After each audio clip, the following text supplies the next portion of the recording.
Les 12 travaux de Macron sur RMC, on a listé les 12 chantiers prioritaires, comment réussir à réparer la France. Chaque matin, un reportage pour comprendre les enjeux, un invité pour y répondre. Ce matin, la question de comment mettre fin à l'insécurité et au trafic de drogue. Avec nous, le grand reporter Frédéric Ploquin, spécialiste du banditisme, du milieu de la police, est avec nous. Bonjour.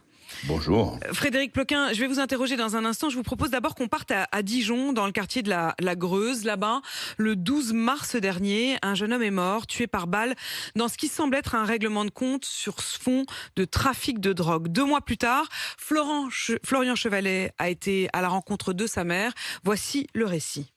Le visage grave, les yeux rougis, aimantés par les photos de son fils qu'elle fait défiler sur son téléphone. Celle-là, c'est quand il était petit, il faisait du foot. Quelques larmes s'écrasent sur le parquet de l'appartement. Elle est pas mal, celle-là. Mehdi était dealer dans le quartier de Greuze à Dijon. Je me doutais pas du tout qu'il faisait ça, là. Parce qu'il m'a dit qu'il travaillait dans une entreprise. Le 7 mars dernier, il fêtait ses 23 ans. 5 jours plus tard, Et il était 22h15, 22h30. Midi, il était en bas de chez sa grand-mère, assis sur une chaise avec ses amis. C'est 2 jeunes qui sont arrivés en moto et ils ont tiré sur mon fils. Une balle dans la jambe droite, une balle dans la jambe gauche et une 3e balle au niveau des poumons. Mehdi succombe à ses blessures dans la voiture qui l'emmène aux urgences. Peu de temps après, Inès, sa maman, est prévenue par l'hôpital. Aujourd'hui, la colère est omniprésente, ciblée.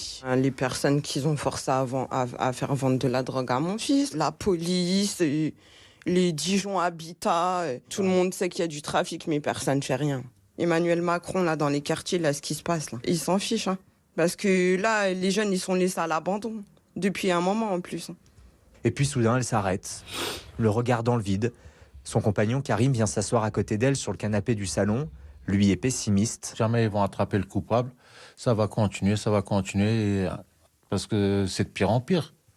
C'est des gamins. Ils se font 200-300 euros par jour, ils achètent un pistolet. Demain, tu mets une claque, il va venir, il va te tirer dessus. Moi, j'ai peur pour mes enfants, pour les petits. C'est pour ça que j'ai envie de partir, avant qu'il soit trop tard. Loin des quartiers, à la campagne. Ouais, de partir dans un endroit calme. En attendant de s'installer à la campagne, Inès et les habitants du quartier de Greuze vont organiser une marche blanche. Un artiste va venir dessiner le visage de Mehdi sur l'un des murs du quartier.